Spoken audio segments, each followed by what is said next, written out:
Kasih karunia dan damai sejahtera dari Allah Bapa kita dan dari Tuhan Yesus Kristus melalui karya Roh Kudus menyertai saudara sekalian. Amin. Berjumpa kembali di dalam renungan harian klasis Gereja-Gereja Kristen Jawa Semarang Timur. Pada saat ini bersama-sama kita merenungkan sabda Tuhan yang terambil dari 1 Samuel 9 ayat 21. Demikian sabdanya.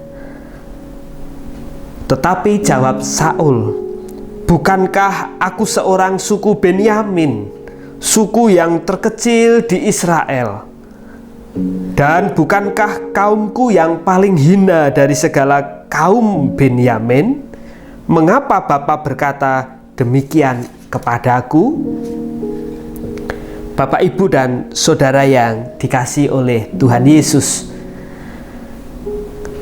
seseorang tentu akan senang, tentu akan bergembira ketika dia dilantik mengemban jabatan, menduduki kedudukan.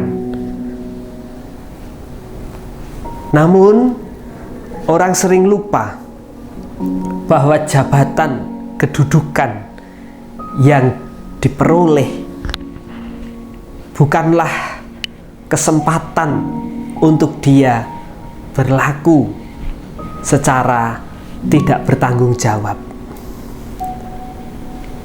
Orang seringkali memakai adigium, aji mumpung, adigung adiguno, sok berkuasa, sehingga ketika ia mengemban jabatan atau kedudukan tersebut, jabatan atau kedudukan itu tidak mampu merubah karakter, tabiat, malah tabiat yang asli itu mengemuka, dan pada akhirnya dia tidak mampu untuk menanggung-jawabi jabatan kedudukan yang diembannya.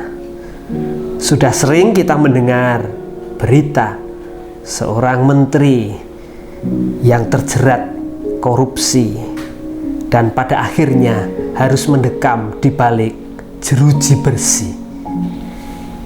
Iya, seharusnya seseorang ketika ia dilantik, ketika ia diserai tugas tanggung jawab, dia mampu untuk menanggung jawabi, melakukan tugas tanggung jawabnya itu dalam kerendahan hati.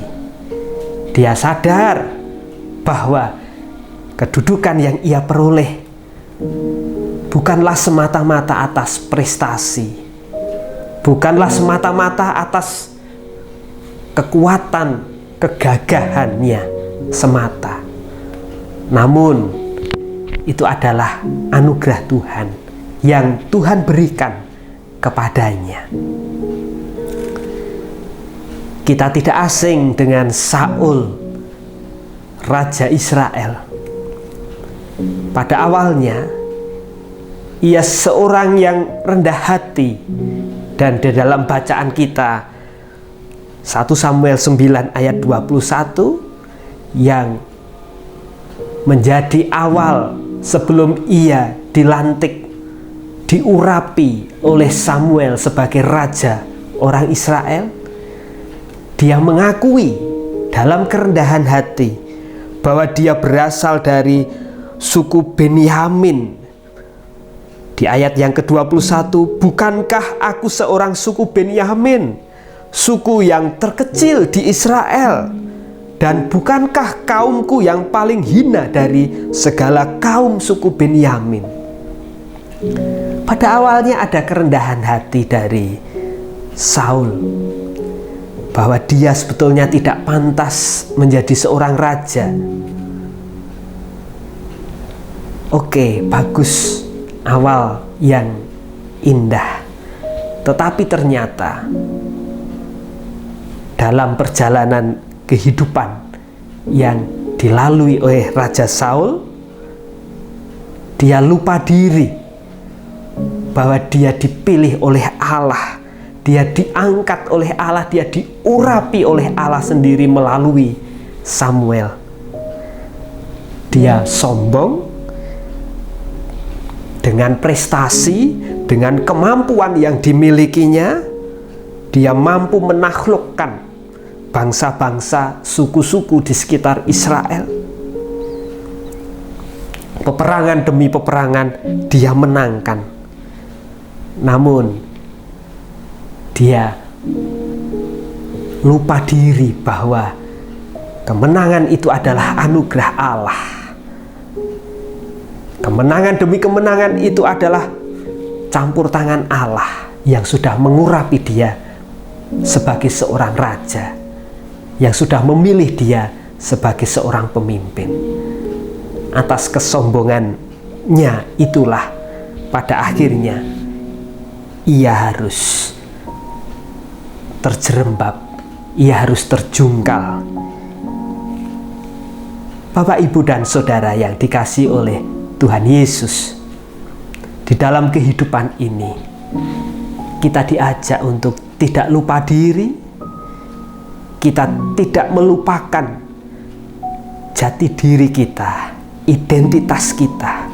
Kita sebagai manusia yang rapuh, sebagai manusia yang tak berguna, sebagai manusia yang tak berdaya.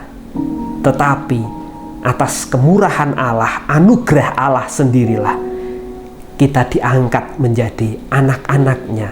Kita mendapatkan keselamatan daripadanya. Bahkan ketika kita dipilih menjadi majelis gereja, komisi, panitia, bukan atas kuat dan gagah kita, bukan karena potensi kemampuan kita belaka. Itu adalah anugerah Allah yang Allah berikan di dalam kehidupan kita. Maka tanggung jawabilah setiap potensi, talenta yang Tuhan berikan.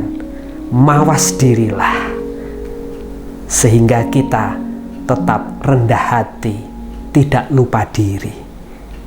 Tuhan memberkati. Amin.